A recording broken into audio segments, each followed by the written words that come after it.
give you a little bit of a rundown on a continuous variable transaxle. What is continuous variable transaxle talking about?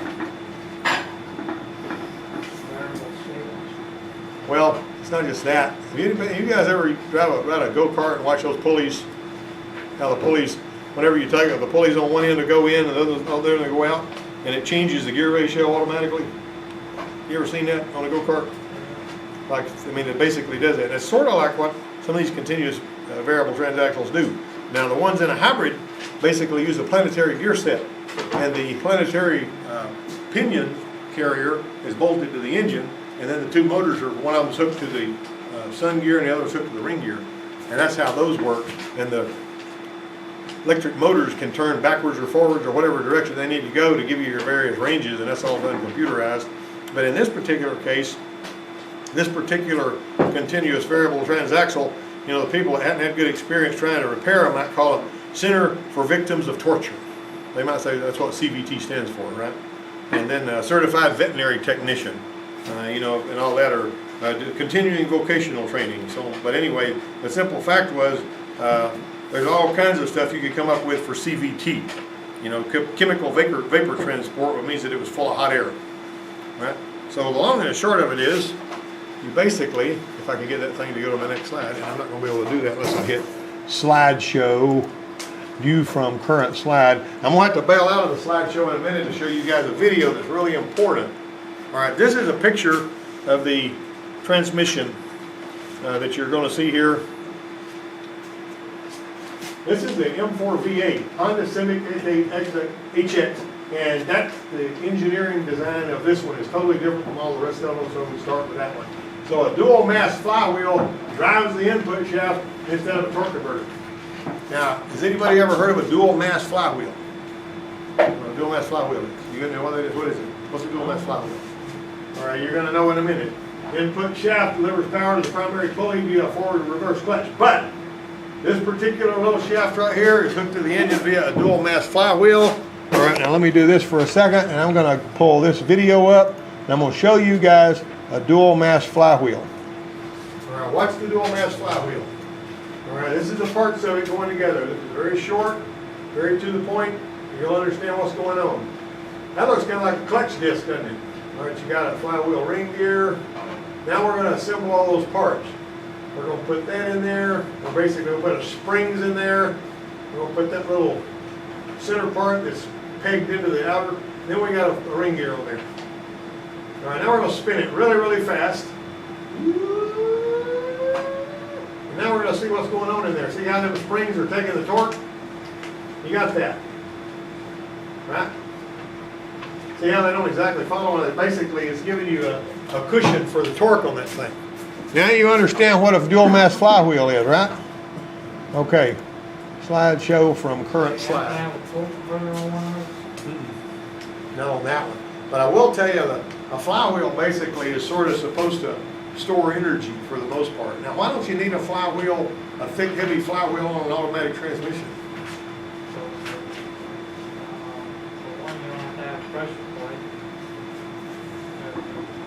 Torque converter stores the energy on an automatic.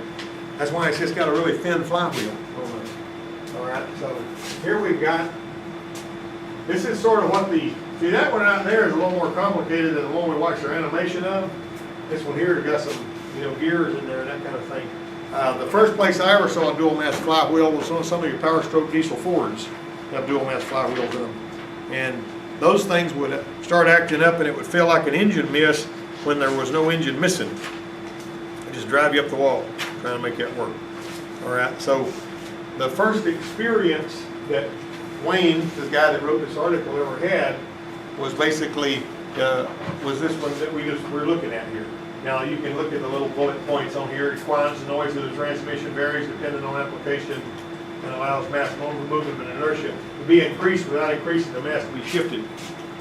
All right, so and that's the little place where I was going to show you the video. All right, this is the unique, what makes it unique. Let me give you guys a test. You guys ready for a test?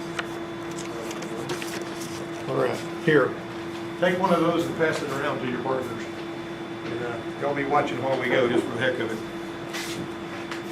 You got it, just see which ones you got there. And I'll go over it with you at the end to make sure you got all the answers. But you're gonna have to learn this stuff one way or another. All right. Okay, so basically what you got here is the dual mass flywheel drives the input shaft rather than a torque converter. That delivers power to the primary pulley. So what makes it unique is the use of a start clutch strategically positioned between the pulley assembly and the differential. And that's the start clutch right there. Okay. Now let's look at this again. All right, and one aspect of it that makes it good for rotor diagnostics is it has all the pressure taps you need, right? Okay, the pulley, it's an ingenious design because it lets the pulley stay in rotation should a rapid high to low ratio be required. Now, basically, if you're driving one that's a continuous variable, you're not going to feel it shift because it's going to start out like a go-kart. It's going to start out in low gear and it's going to work its way up to high gear really smoothly with that. That's why they call it continuous variable. It's not going shifting through gears. It's just getting bigger. The Nissan Murano. You've seen those? You've seen a Murano?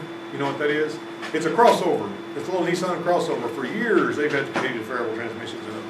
And some of them have got these chains in there that are kind of like the go-kart belt I was talking about, and that chain doesn't pull the car, it pushes it. And you got to have the special kind of wall in there.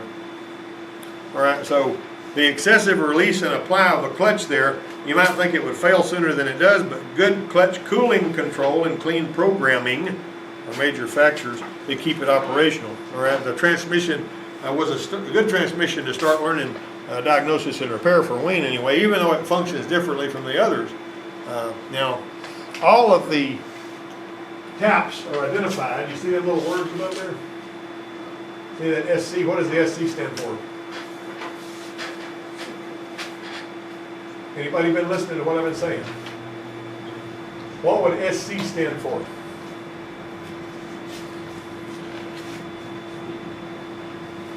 Anybody listening? Do I need to back up and start over from the beginning? We need to spend an extra 30 minutes in here, so start clutch. Duh! You guys heard me say start clutch a while ago? You're zoned out. You're not paying attention. Who's playing on their phone? I don't see anybody, but you're playing on your phone in your head anyway, right? Okay. All right. All right. CVT pressures can be really high. Some can reach 800 psi and greater. And nothing can be more dangerous and unpleasant than to have a pressure line blow out while you're diagnosing a vehicle on a road test. So if you hook your pressure line up and it can't hold the pressure that's coming out of this thing and you're road testing and your line going to your gauge blows out and you happen to have it in the car or on the windshield and it blows out and you coat your windshield with oil, can you see where you're going all of a sudden? No. But does it help to turn on the wipers? No, it does not. Okay? It'd be like somebody putting antifreeze in your windshield washer in a just married situation. You know, the guy's heading out. All right, so every pressure tap available, you don't have to, it doesn't come up too often even though they got all them pressure taps. You don't usually have to do that. Okay, with the start clutch releasing at a stop and applying when it needs to accelerate, the forward or reverse clutch remains applied depending on which range is selected. There's a delay when the drive's selected and it slips and moving forward, but reverse operates perfectly. The forward clutch is suspect. It's not really all that complicated. Now these are the pressure taps you can get into. The transducers, if you don't want to use a line, you can hook these transducers in there and you can hook up your scope. And you can basically get scope patterns. It's got your pressures on there, and anybody that's used a scope knows how handy that is. All right. The condition and level of fluid is going to be the first check. If forward and reverse engagements, it slips all over the place and it's not working right, so you check your fluid. It's not going to take a whole lot to drop the pan, so that may be the second check to see if it's loaded with metal.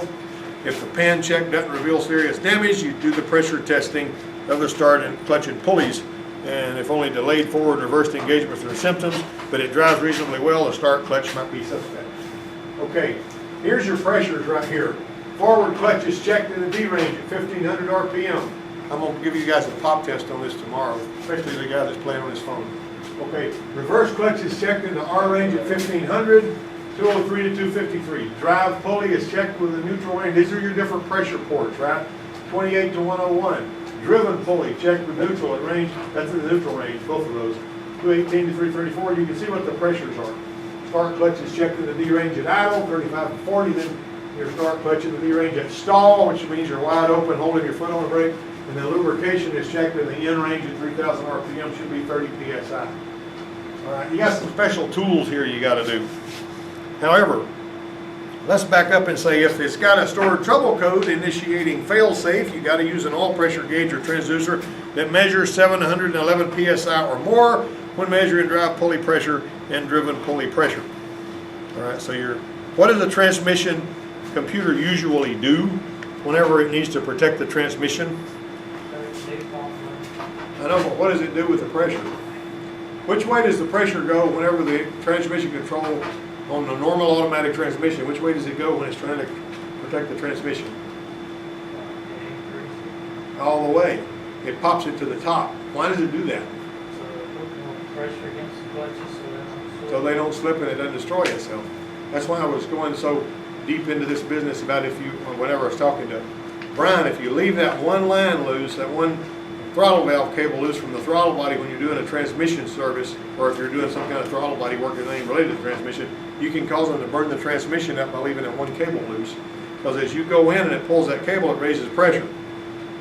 If they're going in and the pressure doesn't raise, then the clutches are going to apply gently. When it's under a load, it's going to burn them out. Happened before. Now, you got to have some special tools. Lay your hands on them. They're listed in the factory manual with part numbers, but Honda doesn't really, do a lot to make them available there in the dealer network. You can obtain them if you can. Pulling the clutch is fairly simple. That's a picture of pulling the clutch on that. That's a pretty robust tool, isn't it? I would be putting some grease on them threads. I'm always talking about that all the time. Pulling the start clutch is here. If you use a puller to remove the start clutch drum only, you may cause damage to the drum. The secondary drive part gear will then need to be removed from the driven pulley because it's got a little, hidden cotter in there. And this is what, you see the little hidden cotter. If you're changing a start clutch for the first time, that cotter retainer can be tacked to the drum, and the spline camouflages itself as being a part of the drum. And so you can cause some issues if you're not really, really careful on that thing right there. This ain't going to take a lot of time. The transmission control module uses 4 solenoids. You got the question on your test about that? 4 solenoids to control the transmission: an inhibitor, pressure high-low, shift control linear solenoid, and the start clutch solenoid. Those right there. You see the picture right there. It's a little valve body thing. Connecting the solenoids wrong will disrupt the proper control of the start clutch, causes stalling in reverse, or drive along with a nasty sounding bang. That's because somebody plugged them in backwards. Remember what I was talking about on that Honda van that we did? That whenever they put it back together, they put the solenoids, the brown one and the black one in there backwards, and they plugged the wires in following the wire colors, but the solenoids were in the wrong holes and it wouldn't shift right. It was jumping over gears, it was doing all kinds of stuff. We were thinking, oh no, we got to take it back apart. That's the end of the slideshow. Now we're going to go over our test. We got to make sure that we do this the right way. So, what makes the M4V4 unique? All I was able to get was the start clutch.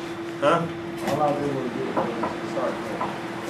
It's got a start clutch placed between the pulley assembly and the differential. You can write that down. Write it down. Write it down. Get your pen and write it down. What'd you do? You didn't bring a pen? You know that's the cardinal sin, not to bring a pen to the automotive department? Between the differential and I happen to have some of these Rock Auto pens. There's a pen right behind you. All right. Oh, I can tell you got all kinds of integrity, right?